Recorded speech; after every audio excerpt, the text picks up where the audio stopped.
The ground trembled beneath Sergeant Riley Carter's boots as the night exploded around her. It started with a scream of incoming mortars, then the world shattered. Shards of glass from the radio shed's lone window caught the last sliver of sun as they sprayed the concrete floor. Riley ducked, heart pounding, as the concussion wave battered the makeshift communications hub. The old radio on her bench fizzed, lights flickering.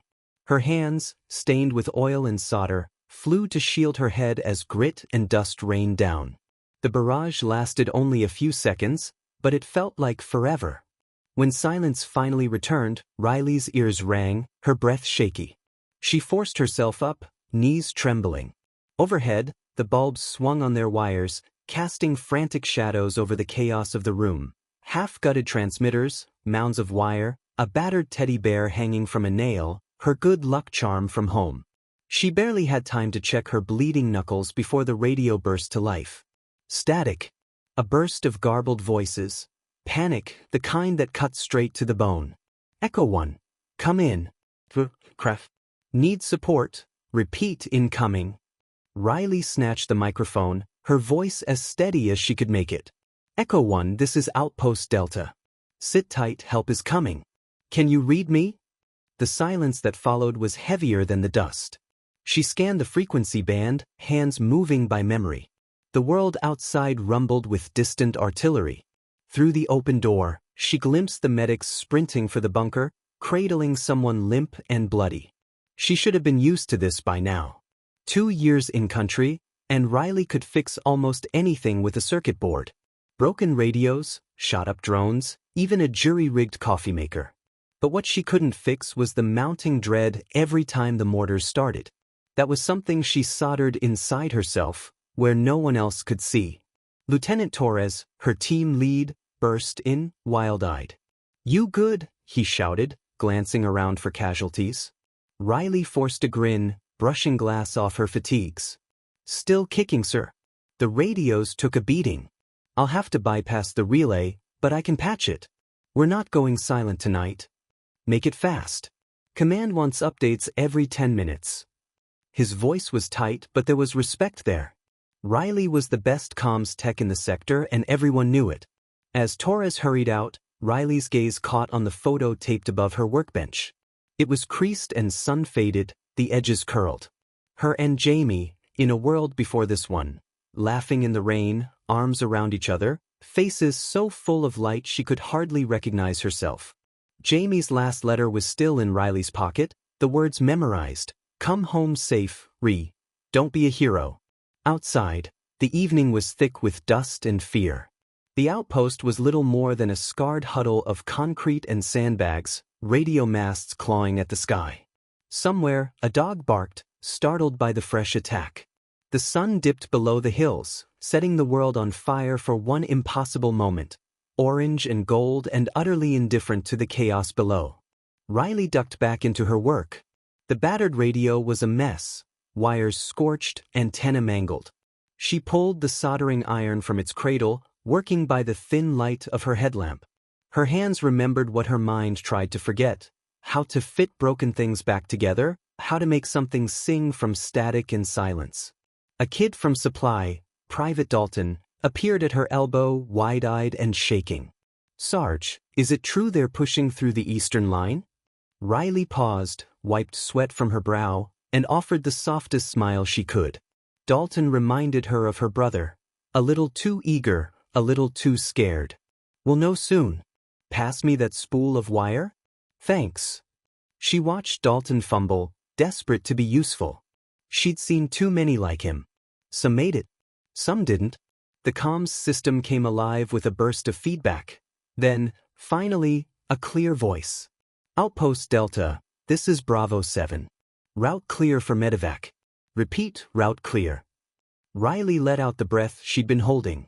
Copy, Bravo 7. Good work. For a moment, she allowed herself to sag, exhaustion sweeping through her.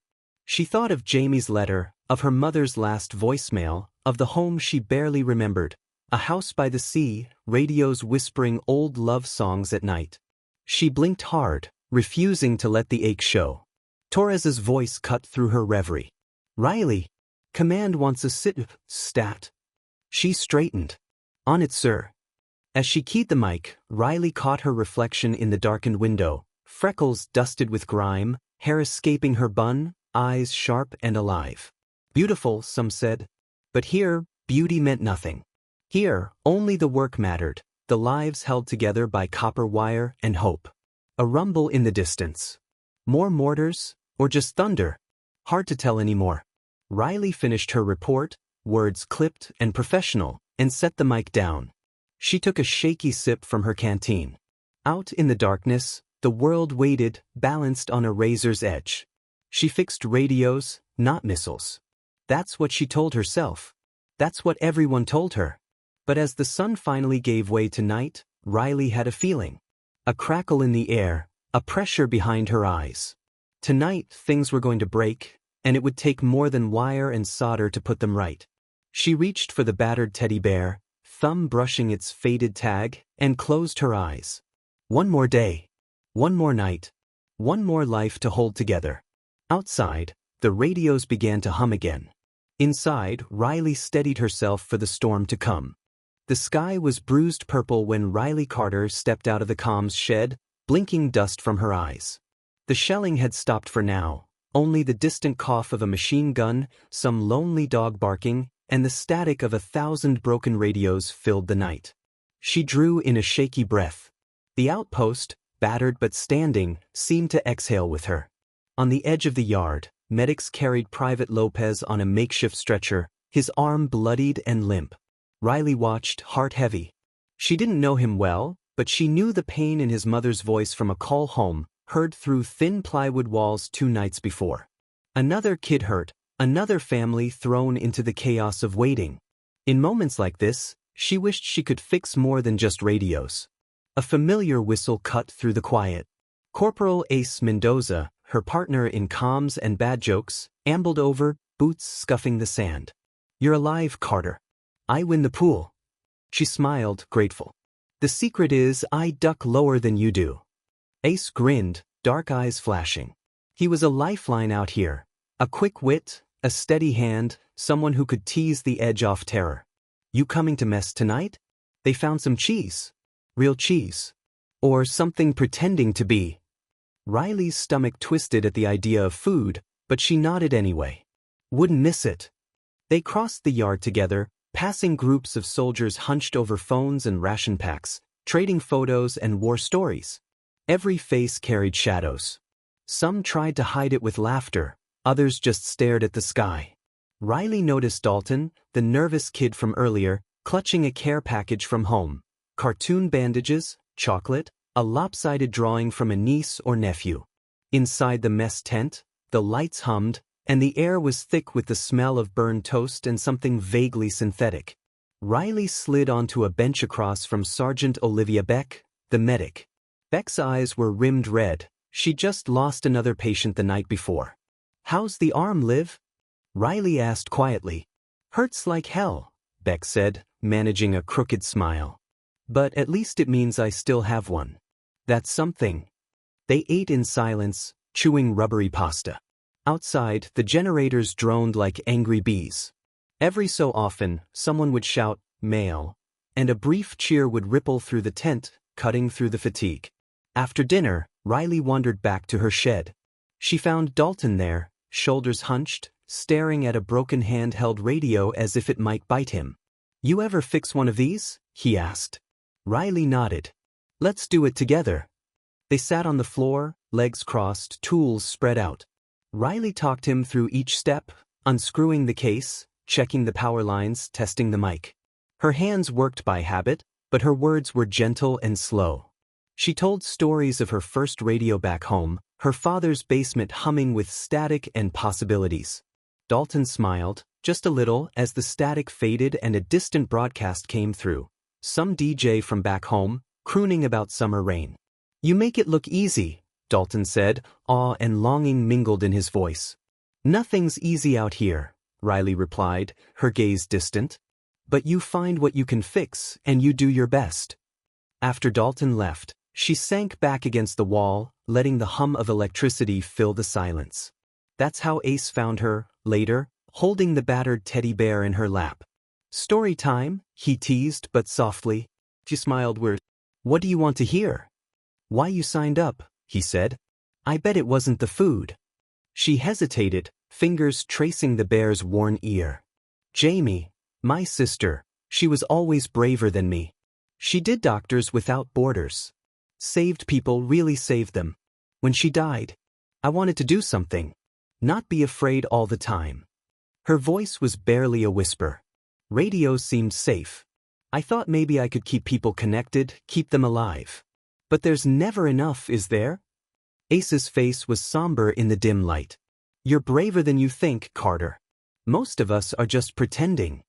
They sat like that a long time, two specks of light in the darkness. Outside, a soft rain began to fall, rare and precious. It drummed against the roof, soothing and sad. Riley's mind wandered to home. A clapboard house by the sea, the smell of salt and old radios, Jamie laughing as they danced barefoot in the kitchen. The ache of missing her was sharp as broken glass. She pulled Jamie's last letter from her pocket, reading the words again.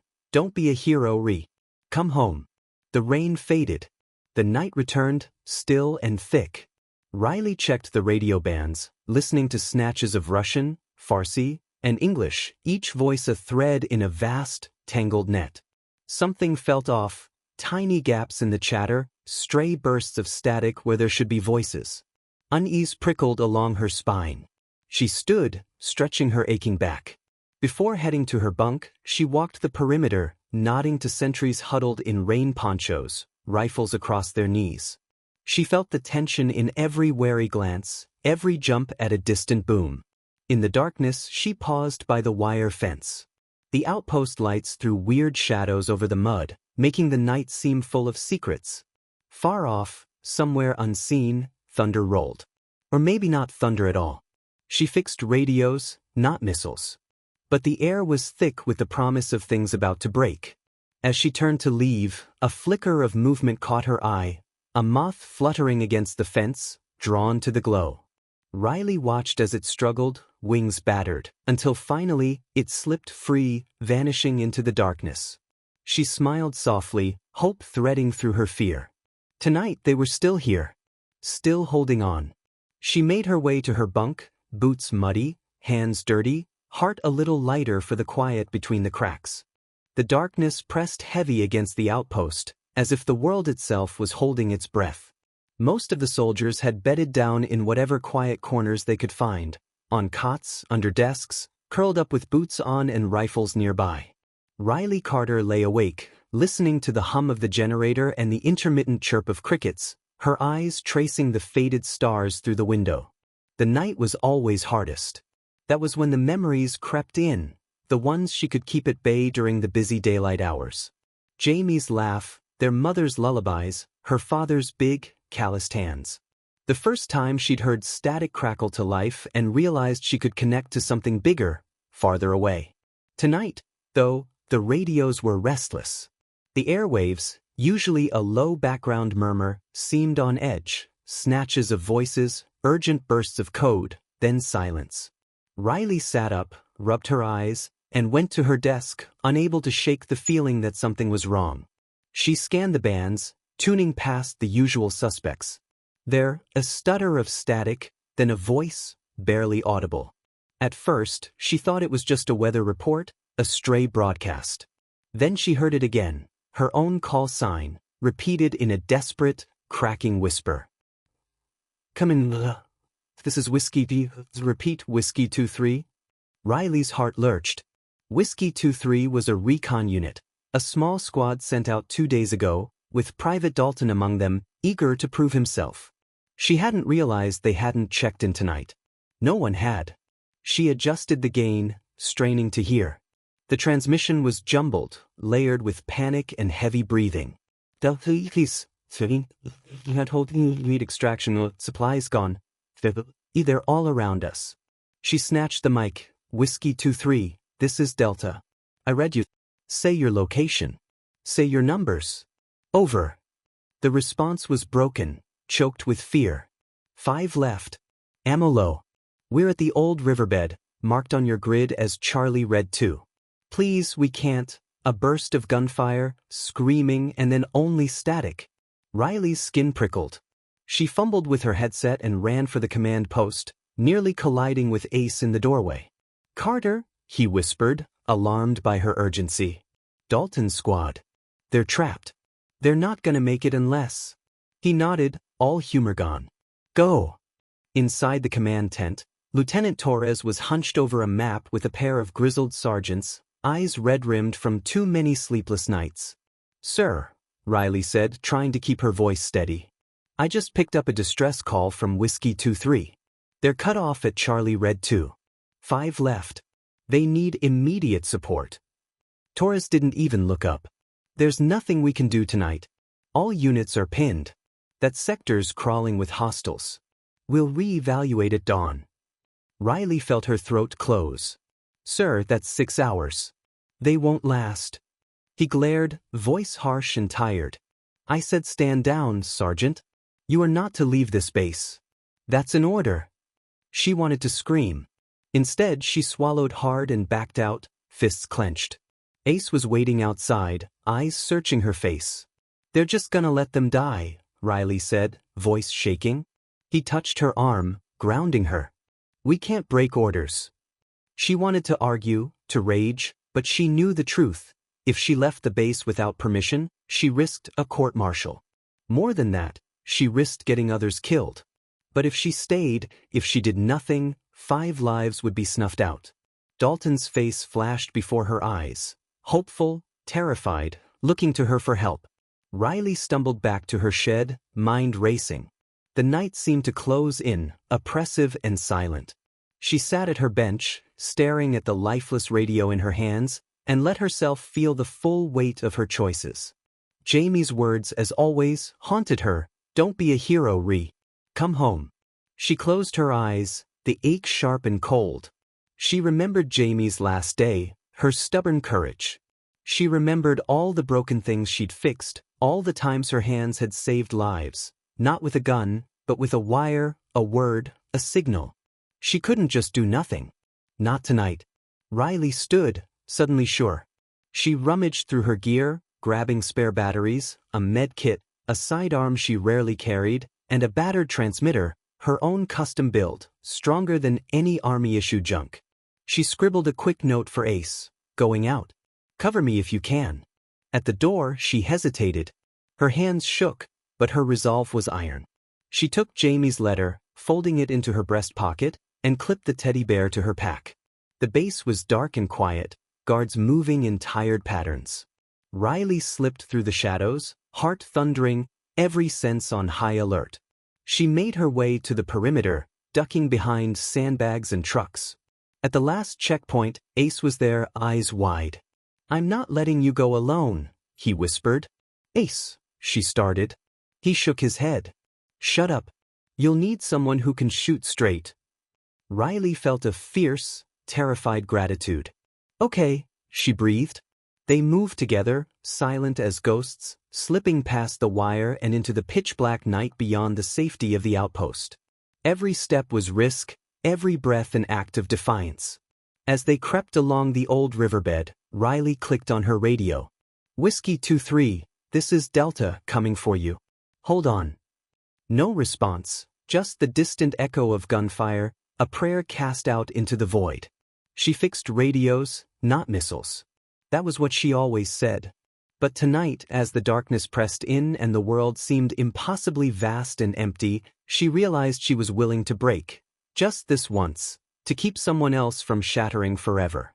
The darkness outside the outpost was nothing like the darkness inside its walls. Out here, every shape was an enemy, every breath a risk. Riley and Ace moved quickly and low, following the broken line of the old riverbed. Their boots splashed through shallow, cold water, reeds whispered on either side, tall enough to hide a squad or an ambush. The radio hissed with static in Riley's ear. She tried again, voice trembling. "Whiskey 2-3, this is Delta. Respond." Nothing but a faint, desperate pulse. A shell detonated far off, a bloom of red against the sky. They pressed onward, sweat slick beneath their gear despite the cool air. Every muscle ached with fear, But the image of Dalton's frightened face kept Riley moving. After nearly a mile, Ace signaled a halt. They crouched behind a fallen log, scanning the gloom. Ace's whisper was barely a breath. Movement, 11 o'clock. Riley peered through the darkness, heart pounding. Shadows flickered, then a flash of pale skin. "It's them," she breathed, recognizing Private Dalton's limp, the way he hunched under his pack. They crept closer. Riley flicked her flashlight twice, off, on, off, then waited. A whispered answer came back. "Carter?" "Dalton," she hissed, rushing forward. 5 figures emerged, mud-caked, hollow-eyed, one limping badly, another dragging a wounded comrade. They were barely holding together. Dalton's relief was palpable. "We thought you..." "No time. Can you walk?" Riley checked the injured man, Sergeant Voss. Blood soaked a bandage at his side, but he nodded, teeth clenched against the pain. Ace's eyes swept the darkness. "We're not alone out here. We need cover and fast." Riley's mind raced. She handed Dalton her spare transmitter, then crouched beside a broken radio in the dirt. Her fingers flew, twisting wires, patching the power. "I'm going to try to jam their frequencies. Ace, keep watch." She worked by feel, body tense as a coiled spring. The radio came alive, blaring garbled music, just enough, she hoped, to scramble enemy comms for a few precious minutes. Then, all hell broke loose. A shout rang out, harsh and guttural. Gunfire erupted, bullets slicing the reeds. Riley's world shrank to noise and fear, to the burning smell of cordite and the hiss of the radio. She grabbed Dalton and dragged him behind a fallen tree as Ace and the others fired back. "Hold the line." Ace roared, voice hoarse. Riley pressed the mic, knuckles white. "Delta Base, this is Carter. We are under fire at Charlie Red 2. Request immediate support, coordinates." She rattled them off, voice shaking but clear. A burst of static, then, "Copy, Carter. Air support inbound, ETA 10 minutes. Hold your position." 10 minutes. An eternity. The firefight raged, chaos and terror blurring time. Riley's training, never meant for this, kicked in. She found herself reloading magazines, pressing bandages to wounds, whispering encouragement to Dalton as his hands shook. An explosion ripped the ground nearby, showering them with dirt. Riley's ears rang, vision swimming. She saw Voss slump forward, blood blooming brighter. "No!" she gasped, crawling to his side. "Stay with me, Sergeant, just a little longer, okay?" He gripped her hand, eyes wild. "You shouldn't have come. Stupid brave." She blinked back, tears. "Don't quit now. Air support's coming. You hear me?" Another barrage. Ace fired into the dark, then fell back, wincing as a bullet grazed his shoulder. He grinned through the pain. "Always wanted a scar, Carter. Not like this, though." Riley barked a laugh, raw and terrified. "You'll have to start a collection." Minutes crawled by. Each second felt like the edge of the world. Riley's hands trembled as she held the radio, praying for the roar of engines, the thrum of hope. And then, at last, she heard it. Low at first, then rising, the chop of helicopter blades, a voice crackling over the comms. "This is Falcon 2. We have eyes on your position. Mark with flares." Dalton fumbled with his pack, tossing a flare skyward. The night bloomed with red light. Bullets whined overhead as the helicopter swept in, guns blazing, carving a path through the enemy lines. Riley felt the relief in her bones, too big to fit inside her chest.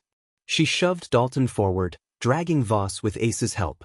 The team sprinted for the landing zone, ducking and weaving as Falcon 2 hovered above them, lowering a rope. Dalton scrambled up first, then Ace. Riley shoved Voss into the harness, screaming encouragement, until finally it was her turn. Hands slick with blood and sweat, she clung to the rope as the world spun beneath her, bullets dancing in the mud. The outpost shrank below, a smudge of light in the endless dark. Riley glanced down, saw the enemy pouring into the riverbed, too late, too slow. She closed her eyes, clutching the teddy bear still clipped to her pack, and let herself breathe for the first time in hours. When they landed, battered and bleeding, soldiers rushed to help. Voss was whisked to the medics. Dalton wept, hugging Riley with shaking arms. "You saved us," he whispered, tears streaking his face. Riley shook her head, but there was a small, fierce pride burning inside her. "We saved each other." Ace grinned, bloodied but alive. "I told you we make a good team." Riley laughed, the sound jagged and wild. "Don't make a habit of this, okay?" He winked. "No promises." They stood in the dawn's first light, exhausted and changed. Riley's hands, always steady in the workshop, were raw and shaking, but she didn't care. She'd gone far beyond fixing radios tonight. As the medics worked and the base commander barked orders, Riley sank to the ground, cradling her battered radio in her lap. The world felt impossibly wide, terrifying and beautiful all at once. She had broken the rules, risked everything. But as the survivors clustered around her, as the sun rose over the battered outpost, she knew she would do it all again. Because sometimes, you had to be willing to break, so that others could be saved. Dawn crept over the outpost, washing the concrete in the faintest gold. The firelight from the night's chaos had faded, leaving behind a stillness so fragile it felt borrowed. Riley Carter sat on the steps outside the med tent, hands resting on her knees, blood and mud streaked up her forearms like war paint. Her battered radio, the same one she'd risked everything for, sat beside her, scuffed but still humming. Around her, the outpost came slowly back to life. Soldiers limped or shuffled past, some bandaged, some hollow-eyed, but all grateful to have survived another night. There was a gentleness in the way they moved, a quiet respect born of shared terror and relief. Inside the tent, medics worked in low voices. Riley watched through the canvas as Dalton slept, for in his arm, face drawn and peaceful for the first time in days. Voss was stable, barely. Riley had sat with him for an hour, holding his hand, listening to him whisper thanks she knew he'd never remember once the painkillers wore off. Ace found her as the sun edged higher. He'd gotten stitched up, 6 neat lines on his shoulder, like tally marks. He plopped down beside her, wincing, but his grin was intact. "They're saying you saved the whole squad," he murmured. "I'm just glad you didn't try to fix me with duct tape." She smiled, the exhaustion heavy but not unbearable. Would have worked, but the color would clash. He nudged her, eyes softer than she'd ever seen. "Seriously. You could have run. You didn't. Why?" Riley glanced at the horizon, where the sky was clearing. "Because nobody else was going to. And because I couldn't listen to that call and do nothing. That's not what Jamie would have done." Ace nodded. "You're braver than you let on." She shrugged, but the words warmed her, tucked them somewhere safe. "I was scared the whole time." "So was I," he admitted. "Doesn't mean we stop." A hush fell between them, full of what they'd lost and what they'd saved. Riley's hands shook, not from adrenaline now, but from release. The rules she'd broken, the risks she'd taken, those consequences would come. She'd face them like she always did. The base commander approached, stiff and unsmiling. "Sergeant Carter." "Walk with me." Riley rose, muscles protesting, and followed. They moved past the supply tent, the ruined truck, the bullet-riddled fence. The commander stopped beside the radio mast, looking up at the wires Riley herself had spliced and mended so many times. "Against orders, you led an unauthorized rescue," he said, voice clipped. "You put yourself and others in danger. You disobeyed direct command." She nodded, jaw tight. "Yes, sir." He turned to her then, and in his lined face she saw something softer than she expected. "But you also saved 5 lives. Kept your head under fire. Used your skills in ways this outfit desperately needed." He paused. "It's not my place to decide your fate. Command will want a statement. But, thank you, Sergeant. You did good." Riley blinked, throat tight. "Thank you, sir." He nodded once, gruff, and strode away. When Riley returned to her shed, the place felt different. The mess of wires, the battered chair, the photo of Jamie, all seemed to hum with new energy. She sat down, hands moving to fix a battered field set, but stopped herself. Instead, she pulled out Jamie's letter, unfolding it with care. "Don't be a hero. Come home." She pressed the letter to her heart, and for the first time since Jamie's death, she didn't feel only grief. She felt gratitude. Because she'd carried Jamie's courage, her hope, out into the darkness and brought it back in the hands she'd used to save her friends. There was a knock at the door. Dalton stood there, pale but smiling, holding a mug of weak coffee. "Can I sit with you?" he asked. She nodded and he settled in, cradling his drink. "Never thought I'd make it out of that," he said quietly. "But when I heard your voice on the radio, I knew we had a chance." Riley's eyes stung. "You kept it together. That's what matters." He shook his head. "No, it was you. All of you." He looked at her, something like awe in his gaze. "Are you scared of what comes next?" She looked at her hands, battered but steady now. "Yeah. But I'll get through. We all will." There was a comfort in saying it out loud. The outpost would be different now, scarred but stronger. The story of the rescue spread quickly. Soldiers nodded to her in passing, some shy, some grateful. Even Beck, the stoic medic, pressed her hand and whispered, "Thank you, Riley.